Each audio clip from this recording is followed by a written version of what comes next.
Good day, class. I hope this everybody finds everybody well as we start week 3. We're starting chapter 3 this week. By now, I hope everyone has your book, Understanding Your College Experience, whether you have it in PDF version or you have actual hard copy or you've got it online. I hope everybody's got a copy of it now. It's a great resource and something that will be, of course, very beneficial for this class. And also as you go throughout your college career. So we're starting chapter 3, one of my favorite chapters. I wish you guys, this is when I miss talking to you guys face to face because I love to talk about money and time management. So chapter 3 is about managing your time, energy, and money because, and it kind of comes early on because you can be the smartest person in the world and have all the money in the world, and have unlimited time to do, whatever. But if you don't know how to manage your time, manage your money, and manage your energy too, it can still be a struggle. And so you can probably relate to that in some ways as you go through certain stages of your life, especially now as you're adding college into your life. I know I've told you before, but I managed kids while I was going through school. It was hard. It was stressful. And so I had to budget my time. And of course, when you've got kids and you've got a family and you're trying to go back to college, or sometimes even if it's just you've got to learn how to make sure you're budgeting your money. So I feel very passionate about this chapter because I feel like it's a lot of the foundation of becoming, who you are, not just as a college student, but who you are as an individual. And so it's never too late for you to learn how to budget your money and your time, even if we've got some older students, as you say, you're older. Of course, I look at your birth dates and you're the same age as me, so we're not older. It's still never too late to be learning something. And so that's what academic life is about, college life is about, and becoming, a better person is working with your time and your money. And so you can always learn something. So let's talk a little bit about what all you've got to do this week. So I know you've got your academic plan, and if you've noticed, I've got, a template under chapter 1. You can use that. You can use the one that's kind of in the book, or you can use whatever your advisor gives you. There's no, everybody's academic plan may look different, and so how you lay it out. So as long as you have got some sort of map of what you're going to do in the summer semester, if you're going summer semester, if what you're going to do in the fall semester, and you may look up one day and realize, wow, I only need to take so many hours and I can graduate, or maybe I need to take a couple of classes in summer school. So that's what I want you to be thinking about, is thinking past this summer. Now, I know there's a couple of you who are probably graduating soon and have told me you're graduating soon, so you may have already walked this path, and that's great. Congratulations. And so for everybody else, though, I want you to know, what your program of study is.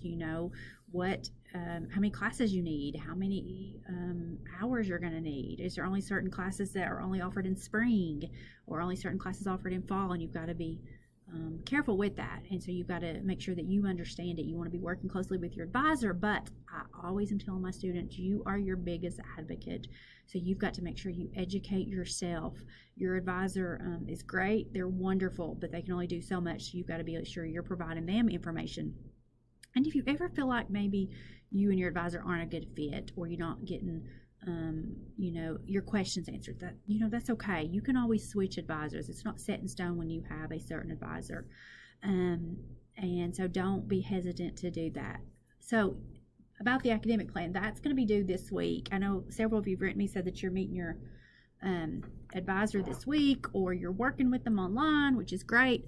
So just keep doing that. If for some reason you're having a hard time getting in with your advisor, please make sure you email me, stay in touch with me about that, because that's how you're going to get your attendance for that week. If you've noticed, I've tried to keep up with your attendance as you finish out the module and you're going through all the steps in the module. Even if some things don't have an assessment, I'm still checking to make sure that you guys are completing those. So stay close in touch with me about that.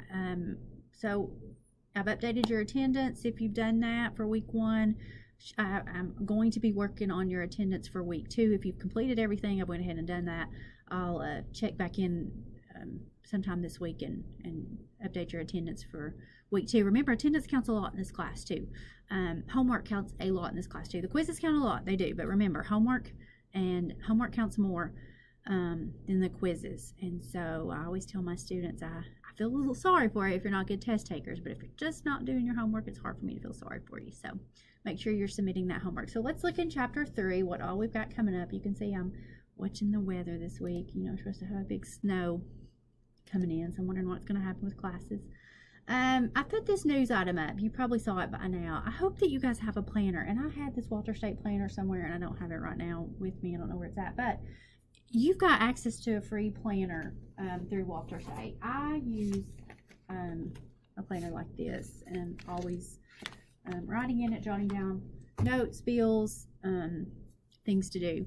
So I encourage you to keep a planner. If you don't have a planner, go get you one, or you can stop by Walter State, the admissions office, and they're free for you. And so even if you're located in Sevierville, Greenville, go by one of those campuses as well too, and pick one of those up. Now, if you're working on your planner, if you send me a picture kind of your week that you've wrote stuff in, you got homework in there, you know, dates, bills, or whatever.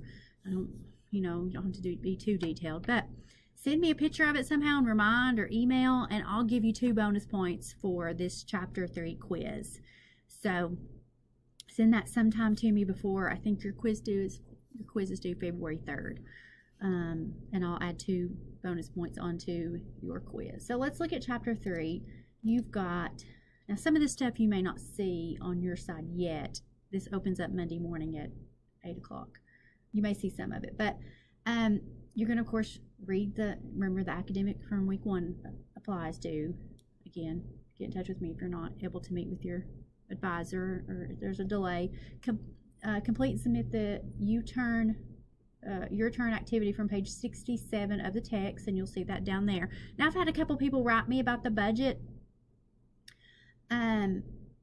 You can be as personal as you want about that budget, but I understand that you may not want to share your entire budget. So do somewhat, of a budget however best you can. If you want to use real numbers or, kind of change your numbers some. I'm not looking to see what your budget is or what your income is. I'm looking to make sure that you understand differences of like fixed income versus fixed expenses versus variable expenses. For example, rent or house payment is a fixed expense. It's not going to change month to month.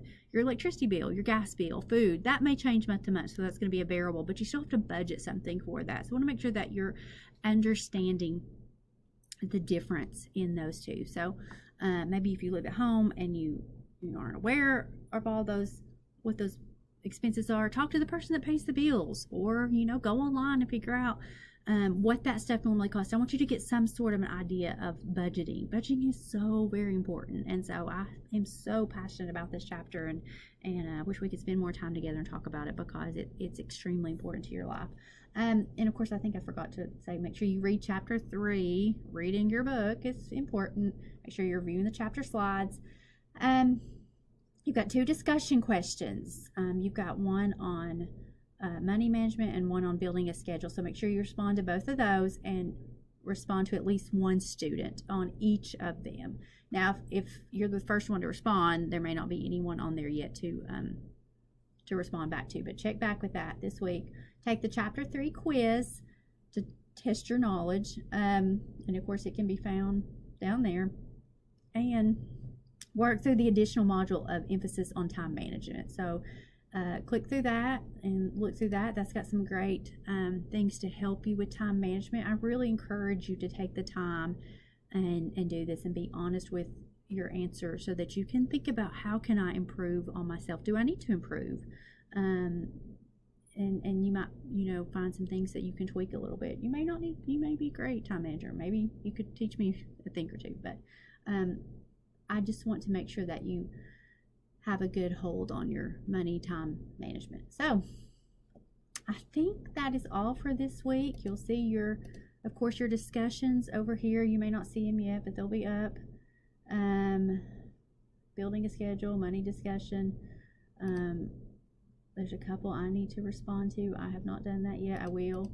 You've got your Dropbox for your chapter 3 assignments. Now, make sure that, your chapter 3, make sure you know that there's 2 different Dropboxes, okay? So you've got your chapter 3, your turn, and you've got the chapter 3 apply. So submit those into their corresponding Dropbox. It's really important you're getting the Dropboxes right because those correspond with your grades. So try not to mix those up or switch those or anything. So I think that wraps it up. I went a little bit longer, so I hope you guys are having a good week. I hope you stay warm. I hope you're safe on the roads if you have to get out and go to work. If we have this snowstorm, I don't know what it's going to do, but you and I will still get to have class because this is online class. So I'll be answering your emails. Send me a text and remind. Send me an email if you have any question. No question is too silly, too small, or anything. So just stay in touch with me. Make sure you're understanding the work you're going through. So y'all have a good week. I will talk to you sometime later. Have a good day.